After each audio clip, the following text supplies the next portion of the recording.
Hey y'all, this is Mike with Ink and Audible. Welcome back. I thought I'd do something a little bit different today and get up on my feet and move around.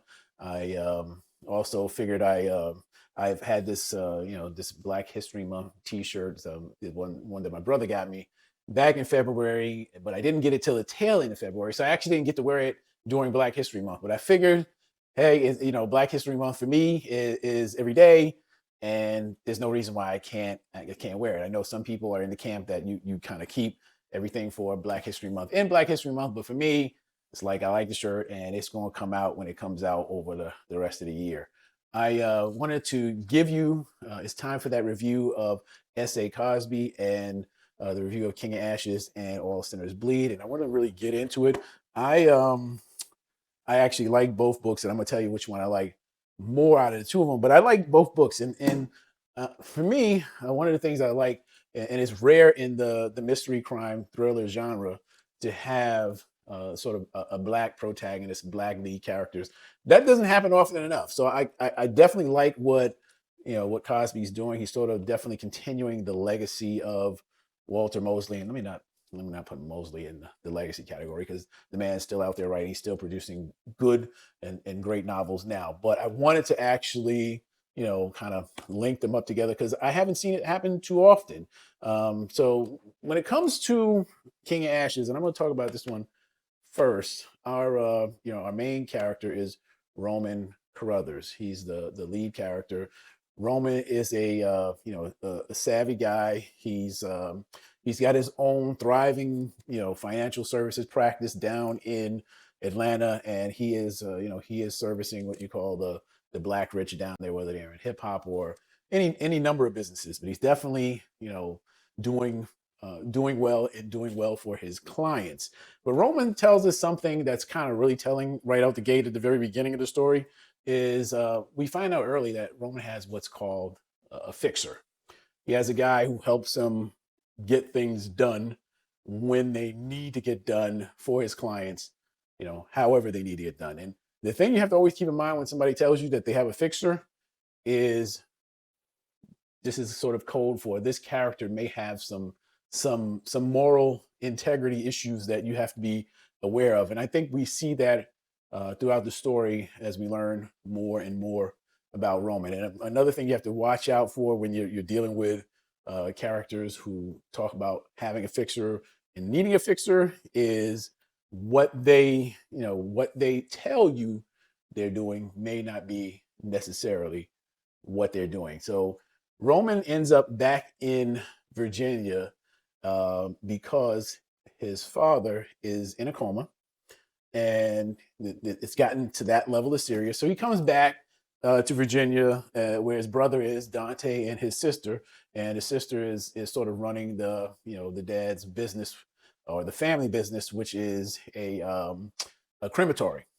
And she's continued on with doing that, and she has a whole lot of issues that we could get into. But I'm trying to also find that mix between telling you about the book but not revealing too much. So I'm gonna kind of keep my comments mainly to Roman. So as Roman gets back there, what happens almost immediately is Dante, who has tried to get a little bit, I guess, into the drug game, but also has a serious drug problem, got some money and some product from two brothers that sort of really run the city on the crime side, Tranquil and Torrent out the gate. So, Dante has gotten some product, ended up using most of the product, and now he's deep in the hole because he owes these two brothers a lot of money, and they don't play like that. So quickly we see that that sort of inciting incident. But Roman is used to dealing with situations that are on that line of shady and troublesome, and it's not too long before he calls in his fixer. But we got to see, and we will see throughout the story that while Roman continuously tells us that he's doing he's going deeper and deeper into this situation with these two brothers who have sort of a local drug crime ring going on, that he's just trying to get his brother out of a particular situation. We start to see pretty soon that, and even Roman even tells us early on that The one thing that he is really, truly, truly good at is making money. And making money sometimes happens the way it happens, meaning, Roman lets us know in I guess more American terms, he's a capitalist, and a capitalist is going to do what they need to do, whether it's legal or illegal. A lot of times they're going to do what they need to do to make that money. So as we go deeper into the story, Roman spots a pretty big opportunity that's tied to the brothers. And you have to really ask yourself, is he being truthful about what he's saying he's trying to do? Or is he not being truthful about what he's saying he's trying to do?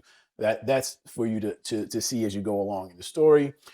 This family, like many families, has a complex, dysfunctional family situation going on that stem from the mother and father, and an incident that we find out way late in the story, which I won't even reveal because I really want people to go read it and get the surprise that I got, that I wasn't expecting, as I got literally like 250 pages into the book.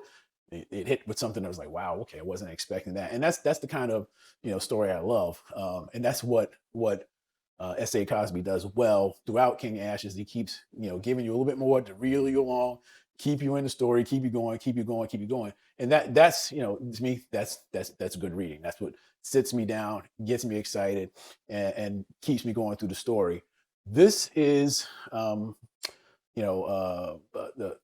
between what we see with the family and each one of them dealing with what happened within the family when they were all much younger.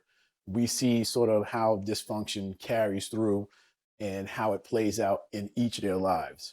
In the case of Dante, to deal with what has happened, he has turned to drugs. In the case of the sister, Neva, she has become sort of the family, matriarch, and she's carrying things through, even though she resents it every step of the way. And in the case of Roman, he's turned to, getting paid and making money and living, living that life on the line. And that's, how the dysfunction is played out with him. I would definitely, at least personally, I would definitely recommend reading King of Ashes. I think you will enjoy it. Now, when it comes to All the Sinners Bleed, you're going to, like this story too. Now, if I had to, if I had to make a recommendation, I would personally probably say start with King of Ashes first. I think you're going to identify with that story a little bit more, and it's going to connect with readers. And there's just, I guess, more that keeps pulling you in. But it's a close call. It's a close call. But if I had to say, pick one or the other, I would lean toward that one first. All the Sinners Bleed takes us again to Virginia. We're in rural Sharon County, Virginia. Our main character, who is Sheriff Titus Crown, a former FBI agent, comes back to his hometown.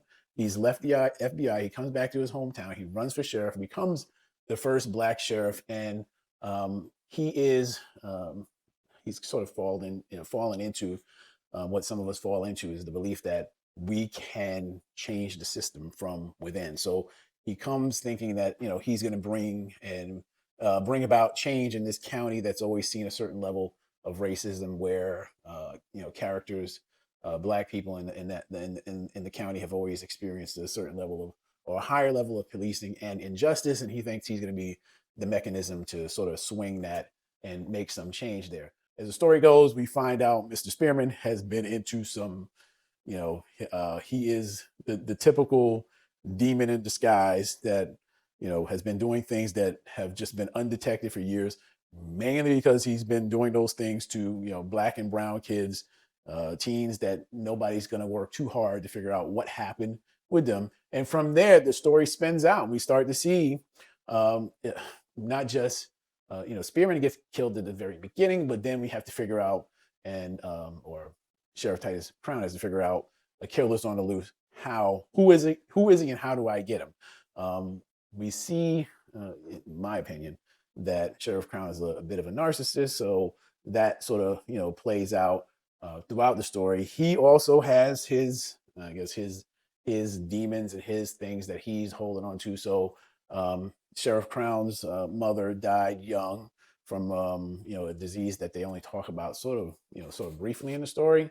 But we find out that sort of shifted his beliefs in God, in religion, and it comes out again and again in strange, in different ways throughout the story. Um, we have um, the same kind of situation a little bit that we have in King of Ashes, where the sheriff's brother Marquise, and the sheriff's dad are all still reeling from the death of their wife and the mother, and they're still figuring out how to move their lives forward after all these years. And we see the sheriff himself, who's in the middle of one relationship with a woman in the county, still having a lot of emotional ties to a woman named Kelly that he used to be with back when he was with the FBI.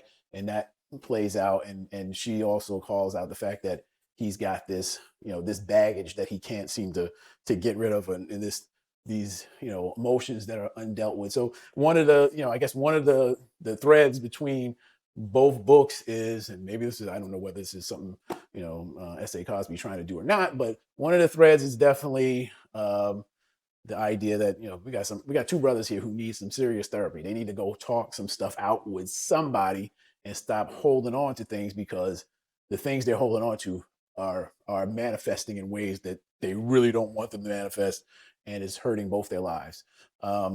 We as we go deeper into the story, we definitely you're intrigued. You're trying to figure out, as little bits and clues come to life, who is this person that he's chasing, what's going on. And then there's definitely a lot of statements in the book about racism in small towns, and what Black people experience in those towns. And he's definitely making some statements about that as well.